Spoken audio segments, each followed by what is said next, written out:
एक बार अनुभव प्राप्त करने के बाद दूसरी शरीर यात्रा में अनुसंधान किस बात की? और क्या कहते हैं? अनुभव एक बार अगर अनुभव हो गया तो अगली शरीर यात्रा में फिर से अनुसंधान किस बात का? अनुसंधान तब ठीक बात है जब परंपरा में पहुंचता नहीं। पर बाबा अनुभव तो बना हुआ है, फिर उसके लिए अनुसंधान क्यों? उसी के लिए तो अनुसंधान है। अनुभव था इसीलिए अनुसंधान है। नहीं, बात नहीं पहुंची। अनुसंधान सफल होता है तभी। नहीं, इनका ये पूछना है कि अगर एक व्यक्ति अनुभव संपन्न हो जाए तो अगले शरीर यात्रा में क्या अनुसंधान की आवश्यकता पड़ेगी क्या? बता रहे हैं ना, परंपरा नहीं तो अनुसंधान के अलावा क्या है? तो उस व्यक्ति का अनुसंधान करना पड़ेगा कि अन्य व्यक्तियों का अनुसंधान करना पड़ेगा? आगे व्यक्ति करेगा तो भी अनुसंधान, स्वयं करेगा तो भी अनुसंधान। मैंने एक व्यक्ति को अगर अनुभव हो गया तो परंपरा नहीं हुआ और पुनर्शरीर यात्रा लेते हैं, वो शरीर लेते हैं। सुनो, शरीर यात्रा जो अनुसंधान करता है सही बात का, शरीर यात्रा करना ही है ऐसा कोई नियम नहीं। हाँ वो ठीक है बाबा, पर अगर शरीर यात्रा चुनते हैं, यदि शरीर यात्रा की है परंपरा में नहीं मिलता है तो अनुसंधान के अलावा क्या करती है? आप ही बताओ, आपके विवेक से बताओ। अनुभव हो गया तो उनकी परंपरा बनना चाहिए। आप ही के विवेक से बताओ। तो किससे आपको अनुसंधान करना? जैसा हमने अनुसंधान किया, यदि ये परंपरा नहीं बनता, परंपरा के लिए आदमी तैयार नहीं होता है, परंपरा नहीं रहता है, यदि हम इसी धरती पर मानव को मदद करना चाहेंगे तो तब पुनः अनुसंधान करेंगे। तो बाबा यदि परंपरा हो जाता है वो बना नहीं रहेगा। बाबा जी, आप तो जो व्यक्ति उसका तो अनुभव बना ही रहा ना, तो क्या वो जल्दी प्रकट नहीं हो जाएगा? क्या कहा? जो एक बार अनुभव संपन्न हो गया वो तो निरंतर बना ही रहेगा। वो तो बना ही रहेगा, उसको प्रकट करने के लिए अभ्यास करना ही पड़ता है। उसी का नाम है अनुसंधान। और कौन सा प्रकट करने के हम लिए अभी क्या कर रहे हैं, क्या हो? नहीं, जैसे आपने अभी तो इतना सब कुछ जो परंपरा नहीं था, परंपरा में नहीं था, उसको हम अनुसंधान किया है। सर आप उससे पहले अनुभव संपन्न तो नहीं थे ना? उसको कैसा कहा जाए? परंपरा में नहीं आया था, इसको कहा जा सकता है। 20 बार घंटे बजाया, पुनः वही तुनक बैठा है। नहीं, वो बात सही है बाबा, आपकी बात ठीक है। आप ये कहे कि बाबा समझ नहीं आ रहा है तो बताओ ना, बुद्धि का प्रयोग करो, 700 करोड़ आदमी मिलकर के प्रयोग करो। कोशिश करता हूँ। देखो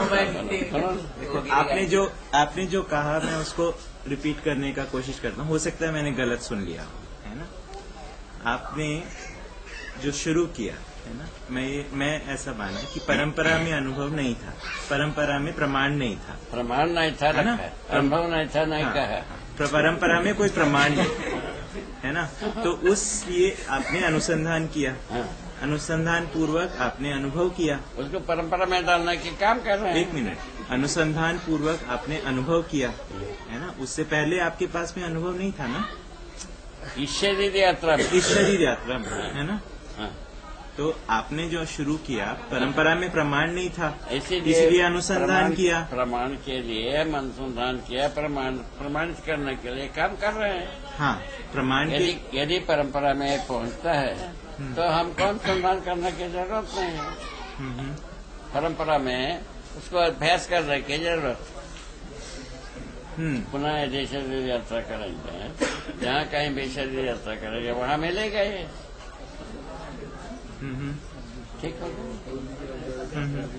यदि परंपरा में नहीं रहेगा, अनुसंधान नहीं होगा। तो इस तरीके से बात आती है कि अनुसंधान जो है दो तरीके के व्यक्ति द्वारा किया जा सकता है। या तो वह व्यक्ति जो अनुभव संपन्न हो लेकिन परंपरा में प्रमाण नहीं है इसलिए अनुसंधान करता है। दूसरा, वो व्यक्ति अनुसंधान करे जो अनुभव संपन्न नहीं है और परंपरा में भी प्रमाण नहीं है, वो व्यक्ति अनुसंधान करे। दो तरीके के व्यक्ति। अनुसंधान कर सकते हैं। वही उसमें कुछ तो संशोधन चाहिए। वही तो जिसके पास अनुभव नहीं, आपस में बातचीत सब लोग सुने, थोड़े आगे आ जाए, अनुभव नहीं थोड़ा है, थोड़ा आगे आ जाए। जिज्ञासा नहीं है, हाँ। वो परंपरा में जो मिलता है उसको ले। परंपरा में कमियां यदि महसूस होता है तब अनुसंधान की बात होती है। हाँ, परंपरा में कमियां महसूस होता है तो वो अनुसंधान। तो बाबा, परंपरा में कमियां तो महसूस आपको हुआ है ना, तभी किया। तभी आपने अनुसंधान किया है ना। तो जैसे एक सामान्य व्यक्ति जो अनुभव संपन्न नहीं है, वो परंपरा के अंदर कमियों को पाता है ना।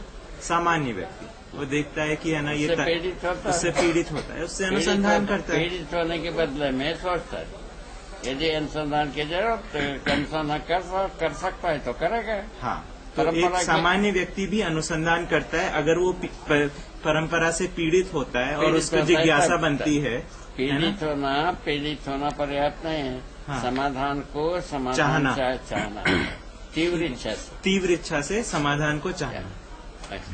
आपके साथ वैसा ही हुआ, वही गलती से हुआ। परंपरा में नहीं था, है ना। हमारा तीव्र इच्छा हुआ, आपकी तीव्र इच्छा हुआ, फलस्वरूप अनुसंधान हुआ। फलस्वरूप अनुसंधान हुआ। बराबर। इसमें किसको क्या तकलीफ? आप पूर्व में अनुभव संपन्न थे या नहीं थे? हैं?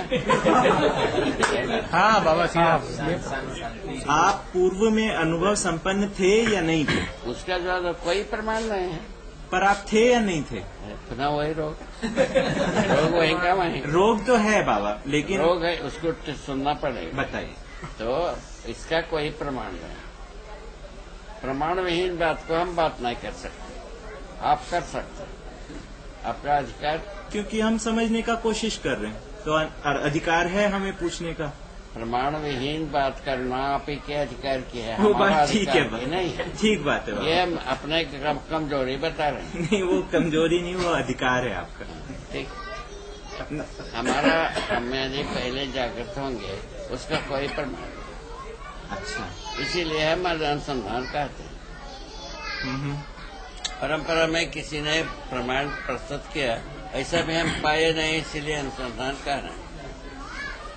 अच्छा। इसमें किसको क्या तकलीफ? नहीं, तकलीफ नहीं है बाबा। मतलब इसमें कुल मिला के ये वाली बात आई कि है ना, आपका ये भी हो सकता है कि आपका एक पूर्व संस्कार इतना ज्यादा था ही कि वो। ठीक है ना, कुछ भी अटकला लगाओ, हाँ। हम उसमें मान ही लेते हैं, हम कोई तकलीफ नहीं। ये तो अनुसंधान करना पड़ता है, अनुसंधान करना पड़ेगा। क्योंकि परंपरा में था, परंपरा में हम कमी देखी, उसके आधार पर अनुसंधान किया।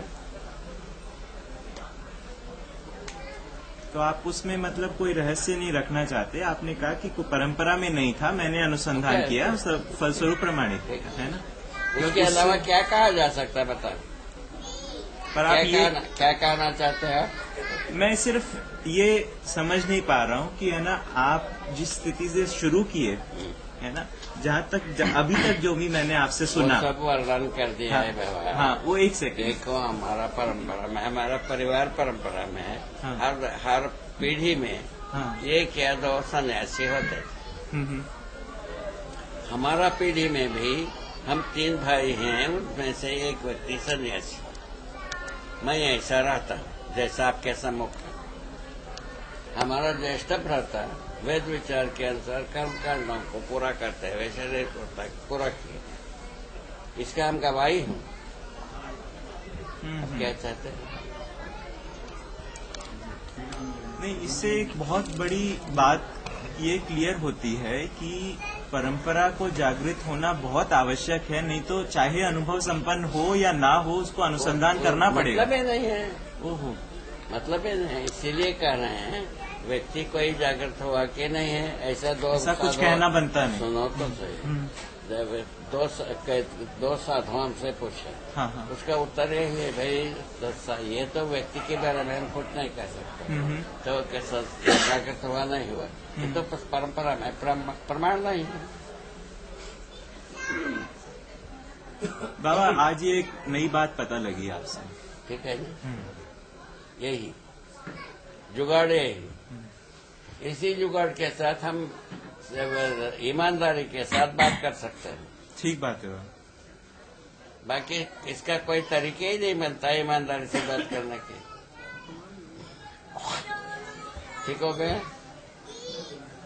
बहुत सुंदर। अब राइट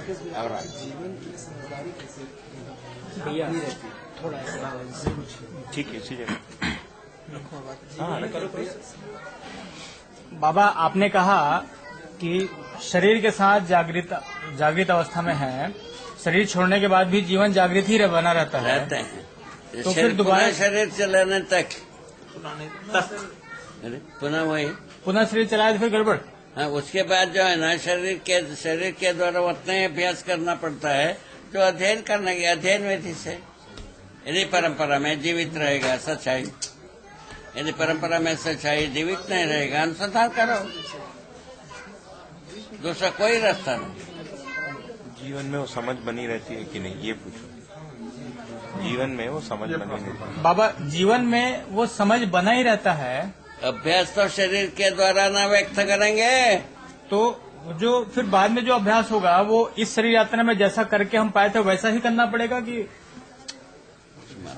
जैसे बाबा आपने समाधि संयम किया। समाधि संयम अनुसंधान की विधि जी ठीक है ना, वो कभी भी जरूरत पड़ेगा तो करेंगे। एक बार होने के बाद बारंबार हो सकता है।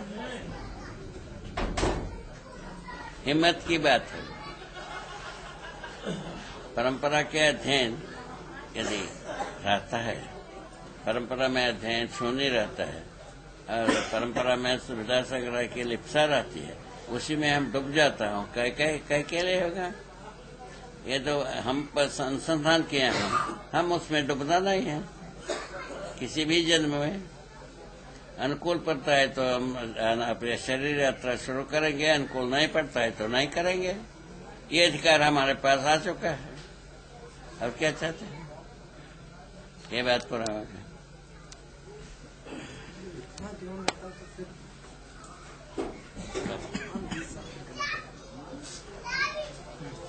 समझ तो बनी रहती है जीवन में। इतना निर्णय रहता है बाकी बात तो उसके बाद फिर अगर मान लो अभी जो बात हुई इसमें एक ही बात और स्पष्ट कराना चाहते हैं कि मतलब एक व्यक्ति या जीवन अनुभव संपन्न होने के बाद वह अनुभव तो बना ही रहता है समझ के रूप में, ठीक है ना। तो पुनर्शरीर यात्रा में अगर परंपरा करने के लिए अभ्यास करना पड़ता है। उसी का नाम अनुसंधान होता है। उसी यह का तो नाम परंपरा में जीवित रहता है, वो अध्ययन कहलाता है। यदि अध्ययन करने योग्य नहीं रहता है, अनुसंधान कहलाता है। जिसको वो जो अभ्यास का तरीका होगा, क्या वो समाधि संयम वाला अभ्यास होगा? अभ्यास ही होगा अनुसंधान के लिए। तो वो अगर दोबारा जो अनुसंधान होता है, दोबारा वही सब जद्दोजहद, मतलब समाधि कर के लिए फिर समाधि संयम पूर्वक के अनुसंधान होगा।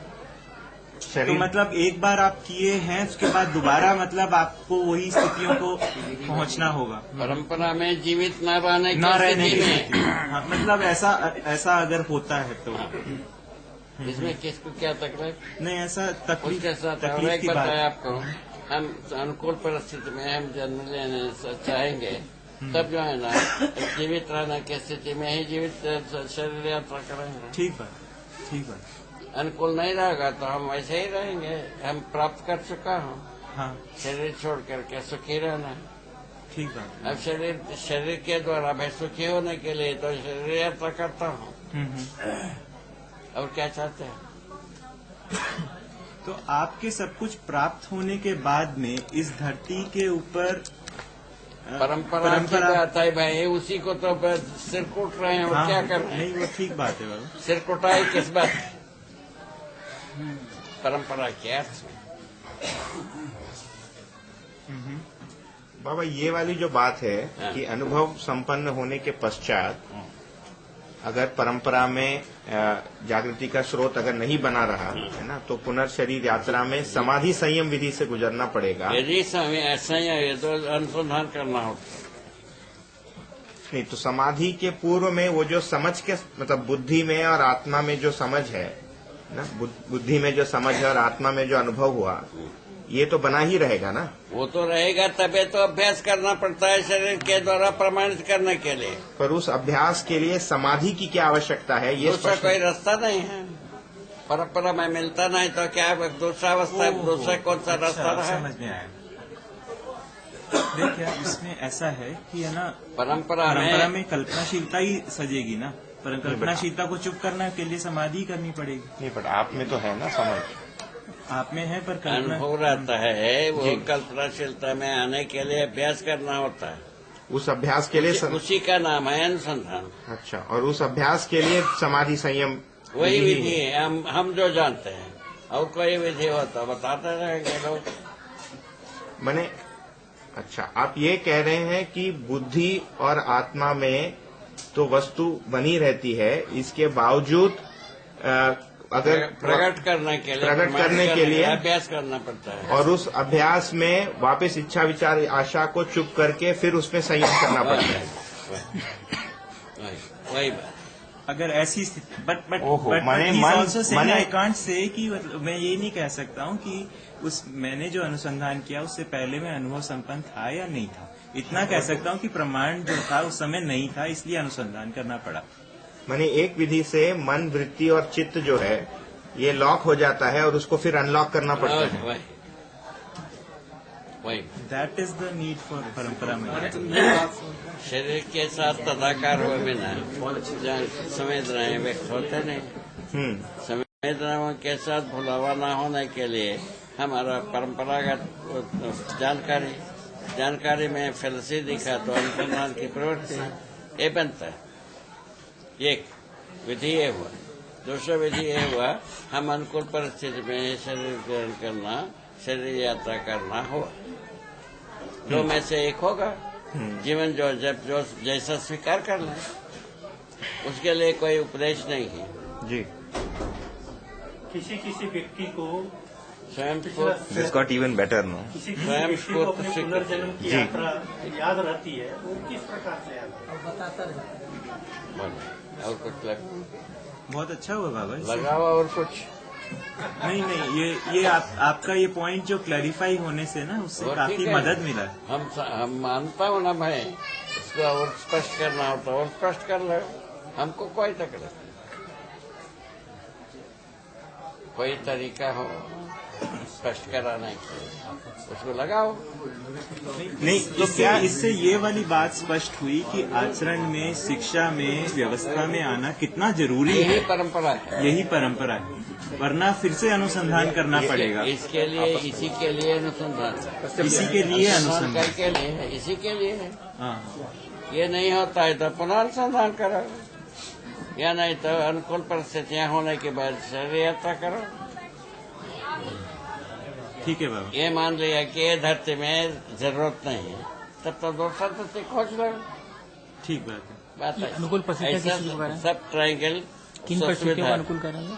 मैंने क्या इससे ये कहना ठीक होगा कि अभी भी जितने मानव इस धरती पर जीवित हैं, इनमें से कई ऐसे लोग हो सकते हैं जो पिछले शरीर यात्रा में जागृत थे, पर अभी के परंपरा में जागृति का स्रोत नहीं होने की वजह से शरीर के साथ तदाकार विधि से जी रहे हैं। बहुत और सुंदर। उनमें से इरले विरले व्यक्ति, इसी का नाम है पुण्यार्जन। ओहो, इसी का नाम है पुण्यार्जन। तो बाबा ऐसे व्यक्तियों की तो तुरंत खोज होनी चाहिए। मतलब जो आपसे मिले। अपन जो समझने योग्य व्यक्ति के पीछे सामने खड़े हैं कि नहीं है? हाँ बाबा। वो कैसे हो गए? पुण्यशील व्यक्तियों के सामने तो हम खड़े ही हैं। तो बाबा जिनको पुण्यशील आप कहते हैं वो ऐसे ही हैं? समझने की इच्छा रखने वाला नहीं वो थोड़ा ज्यादा नहीं तो हर व्यक्ति अपने में शोध कर सकते हैं, समझने के लिए, प्रस्तुत हैं कि तर्क करने के लिए। हर व्यक्ति अपने में जिज्ञासा कर ही सकता है। नहीं, इसके पहले जब आप पुण्यशील व्यक्ति का शब्द प्रयोग करते थे, हम लोग मैं तो उसको ऐसे स्वीकारता था कि जो लोग पूर्व में वास्तविकता को समझने के लिए कुछ प्रयास किए हैं, वही सब पुण्यशील है। वो सब तो वो भी हैं, साथ में जो लोग जागृत रहे होंगे उस शरीर यात्रा में, वही बात है भाई। दोनों हो सकता है। वो भी पुण्यशील, दोनों पुण्यशील। अब ढूंढना कौन सा कौन पुण्य। यही स्पष्ट कर, ऐसे ही पुण्यशीलों को नहीं तो सबके झंडे का उसी के आधार पर सुनने के लिए तैयार है, तैयार है और तुम्हारे बात करो। जो सच्चाई को चाहते हैं वो सभी पुण्यशील हैं। हाँ? जो सच्चाई को चाहते हैं वो सभी पुण्यशील हैं। आपका शायद रिलेटेड है। आप कुछ बोल रहे मेरा वही था, मतलब कि जब इतना निर्णय रहता है ना, अभी अनुकूल परिस्थिति है या नहीं है, तो अभी कौन सी अनुकूल परिस्थिति, मतलब हमेशा दुनिया में मचा हुआ हमारे पास, तो अभी कि बाबा आ गए। कम चांस है कि अभी आवश्यकता है इसकी अनुसंधान के हिसाब से। हाँ, अनुकूल परिस्थितियाँ किसको कह रहे हैं?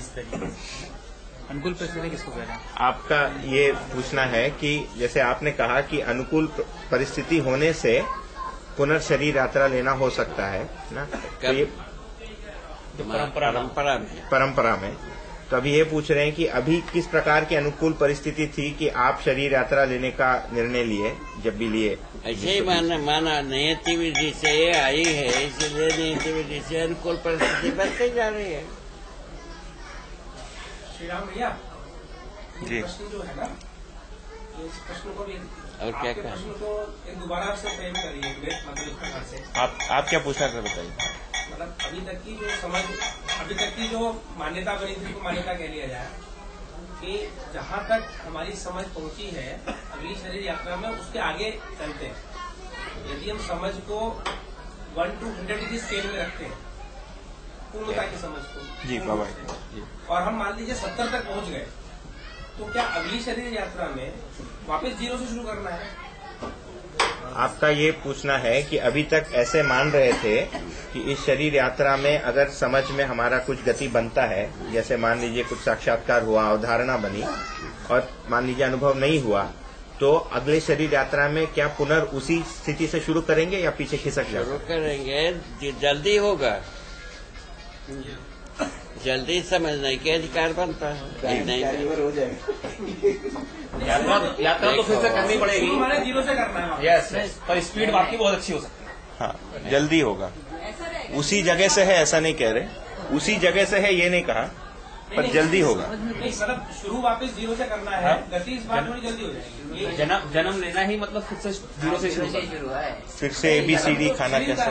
हाँ, जीवन का जन्म थोड़ी। वो तो ठीक है, पर वो यात्रा मतलब अगर उसको उसी को 0 बोलोगे ना आप। जीवन की जो समझ जहाँ तक बनी थी वहाँ तक रहेगी, लेकिन शुरू वापस रिकॉल करना पड़ेगा, मतलब ये बात। टोटल टाइम रिड्यूस हो गया ना। नहीं, अभी तक की जो समझ बनी थी वो ये मान्यता कहा जाए फिलहाल ये थी कि जहाँ तक पहुँच जाते हैं उसके आगे चलते हैं, तो उसके आगे चलते हैं वापस 0 पहुँच जाते हैं। आपका ये पूछना है कि बिल्कुल उसी जगह से शुरू करते हैं या कुछ पीछे भी खिसकता है? वो तो शुरुआत से ही शुरू होता है, अंत तक पहुंचता है। बाबा, जीवन जब खत्म नहीं होता, देखो, जीवन तो बना इसको रहता है। ठीक से सुनो, जल्दी करने से काम नहीं चलता। शुरुआत से शुरू होता है, अंत तक पहुंचता है, उस अनुभव होता है, वो तब तक अपना प्रयास के लिए प्रयत्न रहता है। सभी जीवन में है ये बात। जितने भी पुण्यशील जीवन है उन सब में ये बात बनाई है। पुण्यशील पापशील क्या किसको कहा जाए, जीव चेतना जैसा भोग इच्छा में लिप्त हैं, उनको वो पहले पीछे, ठीक है ना। और उसके बाद जो है ना पैसा पैदा करना, वितरण करना है, ऐसा सोचते हैं, उसके आगे।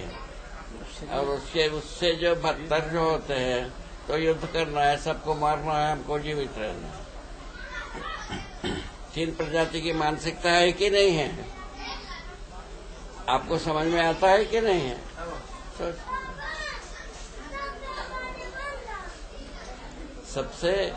सबसे पुण्यशील वही है जो कि हम हमारा तन मन धन को आवंटित करके सुखी होने के लिए इच्छा रख रहे हैं। यहाँ से भी अभी तक तो इसी को उपकार माना गया है। बच्चों दूर कर दिया थोड़ा। सबसे पुण्यशील वही। जब जीवन समाप्त नहीं होता, शरीर समाप्त होता है, तो जीवन को 0 क्यों मान लिया है? 1 मिनट भैया, थोड़ा सा होल्ड कीजिए। हाँ बाबा, एक बार फिर से पास में आना। बाबा आप एक बार अभी जो आप कह रहे थे उसको जरा फिर से बोल दिए, अनुबंध की जो बात है। तो तन मन धन 3 होता है। मन के विधि से समाधान को प्रस्तुत करने वाला सर्वोपरि पुण्य वो शिक्षा विधि से ही है। ये बात होती है। उसके बाद धन से उपकार करने की इच्छा रखते हैं, वो नंबर 2 है। इसके बाद जो है ना बल के साथ बल के साथ जो है ना बल प्रयोग पूर्वक सुखी होने की कोशिश करते हैं, नंबर 3 में होता है। ठीक है, ये ठीक है, ठीक है। इसको सीक्वेंस बाबा फिर से माने सबसे ज्यादा पुण्यशील वही है मन में समाधान हो, दूसरों को समाधान करने के लिए काम करता है, ठीक है सबसे पुण्यशील वही। ठीक है।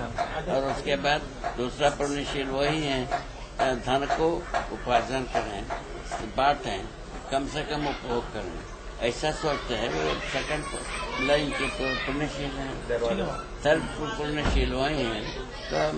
तो सबको मारे, हम मोटा में, बाकी सब मारे, ऐसा सोचते हैं। ये 3 प्रजाति के आदमी जात का मानना है कि नहीं है बाबा। बोलते हैं बाबा जीवन समाप्त होता नहीं, जीवन निरंतर है, जीवन नित्य है, शरीर समाप्त होता है, जन्म मृत्यु एक घटना है। ठीक है बाबा। तो जीवन में बाबा जितना समझ आया है, एक शरीर यात्रा में जीवन में जितना समझ आया है वो अगली शरीर यात्रा में कंटिन्यू होता है कि नहीं होता? बता रहे हैं ना, उसी को कह रहे हैं 10 बार। वो जल्दी होता है किंतु अभ्यास करना ही पड़ता है। परंपरा विधि से अध्ययन आ जाए या नहीं तो अनुसंधान पूर्वक मान्य वापस 0 से शुरू करता है, 0 से ही शुरू करता है और जल्दी आएगा अगली बार। अभ्यास जो है ना हर शरीर यात्रा में 0 से, ये अपने में बात मत 0 से शुरू शरीर नष्ट होने नहीं, इधर पूछिए आप। मैक्सिमम तक पहुंचने के लिए बात अभी तक नहीं हुआ था। अभी तक श्रुति तक पहुंचे थे, वेद विचार। और बाबा ऐसा क्यों होता है? सुनो, जब जीवन समाप्त नहीं होता तो ऐसा क्यों होता है? ऐसा उस समय में मान्यता बनी। वेद विचार को व्यक्त करते समय में सुनने में आता से कर लिया। उसके बाद उसके आगे के बहादुर लोग लिखे हैं, देखने मात्र से कल्याण, छूने मात्र से कल्याण, ये सब तो कह चुके हैं,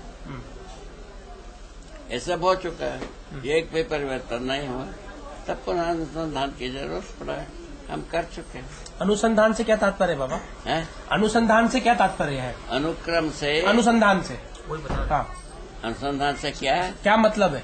मतलब है समझदारी विकसित होना। जितने भी मनुष्य के पास अन्याय, समस्या, असत्यता से मुक्ति पर ये अनुसंधान की। पर बाबा प्रश्न अभी बना हुआ है। कैसा? बाबा जब जीवन खत्म नहीं होता, नित्य है, तो शरीर के खत्म होने के साथ जीवन में जो कुछ समझ पैदा हुआ है वो खत्म क्यों हो जाता है? वो कहाँ खत्म होता है? सारा अपराध को अपराध मानता है, भूल के आता है, इस ढंग से खत्म होता है। अपराध को बनाए रखने से अभी एक भी आदमी धरती पर होना नहीं था, सबको खा पे करके बंदभूत होना था कि एक आदमी, उसको राक्षस नाम दिया हमने। यानी बाबा इस जन्म की जो समझ है, इस जीवन यात्रा, इस शरीर यात्रा में जो भी समझ आया है, अगली शरीर यात्रा में वो शून्य हो जाएगा। वो सच्ची सही बात ही स्वीकार रहता है। गलत बातों को भूल करके आता है जीवन, वो लिख चुके हैं। कहाँ से आता है बाबा जीवन? जीवन तो बना रहता है। हमसे तो है, ये भी सुनने के बाद प्रेमी हो। जो हम जीवन शरीर को छोड़ते हैं, जीवन अपने आप में अपने को विश्लेषण करते हैं, समीक्षा करते हैं, उसी से सुखी दुखी होता है। सही गलती किया जाता है, गलतियां स्वीकार हो गए, उसको सब कुछ छोड़ करके आता है। गलती छोड़ के आता है, हाँ, और सही को लेके आता है। सहीपन बना रहता है, बना रहता है, सही बना रहता है, बना रहता है। अच्छा, उसमें उसके बाद जो अध्ययन द्वारा पुनः अभ्यास होना बहुत सुगम होता है, यदि परंपरा में सच्चाई जीवित रहे। ठीक। परंपरा में सच्चाई जीवित नहीं है केवल पैसे बांटना है हमारा काम है, उससे होता है जो आप कर चुके। ठीक है बाबा, हो गया। पैसे बांटना हमारा काम है, ऐसा आपने किया है, उससे कुछ लाभ नहीं हुआ। जबलपुर में किया, सिवनी में किया कि नहीं किया बाबा? उसके पहले उज्जैन में किया। आप अपने ताकत भर के काम किए, ऐसा मेरा स्वीकृति। ठीक है बाबा, गलत है? ठीक है बाबा, ठीक है ना? ठीक है। अब नहीं बाबा, अच्छा प्रभु जी, ये जीवन जब नष्ट होता है तो आत्मा कहाँ चली जाती है? क्या करना है? शरीर जीवन नहीं, शरीर जब नष्ट होता है, फिर से बोलिए। अब ठीक शरीर जब समाप्त समाप्त होता है तो आत्मा कहाँ चली जाती है? क्या कहा? ठीक है, वही आगे। क्या कहा? शरीर जब नष्ट होता है तो आत्मा कहाँ चली जाती है? पृथ्वी का कहीं नहीं चला जाता है, जीवन रहता है। आत्मा नाम है, आत्मा शरीर जीवन का एक भाग का नाम है। ठीक है ना? जी जी। हमारे अनुसार, विगत के अनुसार आत्मा एक बहुत अलग चीज है, जीव अलग चीज है। दोनों को मिल करके शरीर यात्रा होता है, ऐसा कि लिखा है आदर्शवाद में। अच्छा। जीवन मुक्ति के नाम दिया है, ब्रह्म ज्ञान होने से जीवन मुक्ति होता है। ब्रह्म ज्ञान क्या है पूछा है तो तुम समझ नहीं पाओगे, उसके बाद अभ्यास बताओ। यही अनुसंधान बताओ। समाधि संयम, समाधि संयम से ज्ञान होता है। समाधि से कोई ना कोई चीज तो है जो जीवन और मृत्यु में अंतर बताती है, तो वो चीज क्या है? क्या नहीं, वो आपको ठीक से पढ़ के आना पड़ेगा। हाँ, एक बार शिविर आप शिविर कीजिए, फिर पूछिए ना। वो प्रारंभिक प्रश्नों की बात है ये। नहीं, मतलब जैसे आदमी जीवित है और मर गया तो कौन सी चीज वो नहीं, वही बात शिविरों में ठीक से बात होती है। अभी अपन नहीं कर पाएंगे ना उसको, 10 मिनट और है। ये सभा उसके लिए नहीं है। हाँ, अच्छा अच्छा। पहले शिविर में शिविर करने के बाद जो जिज्ञासाएं बन रही है उसके लिए सभा है। अच्छा। वो शिविर से हटके जो जिज्ञासा है वो सारी शिविर में पूरी हो जाएंगी। चेतना संपन्न व्यक्ति जब शरीर त्याग करता है और उसके बाद उनकी स्वयं की इच्छा होती है कि वो दूसरा शरीर यात्रा में आए कि ना आए, क्या वो अपनी दिव्य चेतना को किसी पात्र व्यक्ति को ट्रांसफर कर सकता है? ज्वाइन किए पर बाबा जी कोई बैन बनता है? नहीं, कोई जिज्ञासा बनता है क्या? बतंगड़ है? नहीं, बतंगड़ तो नहीं है बाबा, पर हमारा तरीका है बोलने का, ये हमारा केवल बोलने के तरीका है। पर आपने मालूम क्या कहना है? दिव्य चेतना संपन्न व्यक्ति किसी दूसरे को वो चेतना ट्रांसफर कर सकता है क्या? ट्रांसफर क्या होता है? समझाता है। उसको समझाना, समझाने के क्रिया को ट्रांसफर मानो ना मानो, आप सीखते हो, आप समझते हो, ये हमारा स्वीकृति। अपने आप में समझने की मादा है, संभावना है, पर सीख लेते हो। शरीर छोड़ने के बाद भी ऐसा कर सकता है क्या? शरीर छोड़ने के बाद कुछ नहीं कर सकते। शरीर के द्वारा है मानव परंपरा में समझाना बनता है।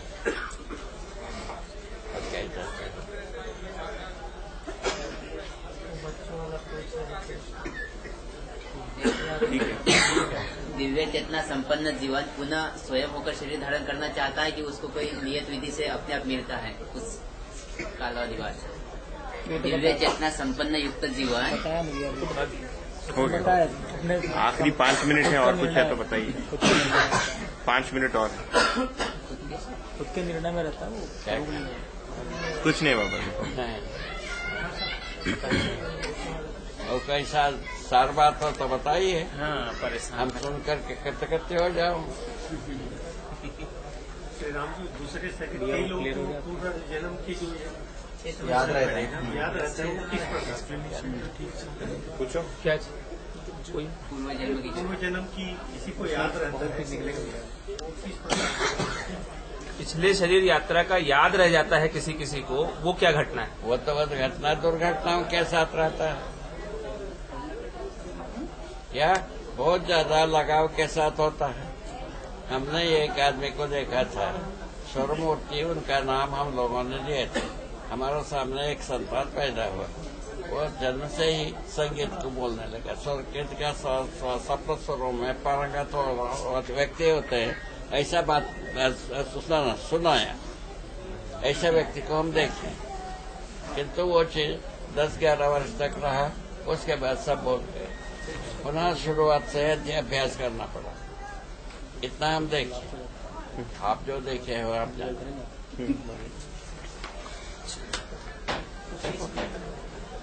पूरा मान लें इसको, सदघटना के रूप में इसको देखा हमने, ठीक है ना। दुर्घटना के रूप में याद रहता है किसी क्या तकलीफ हो,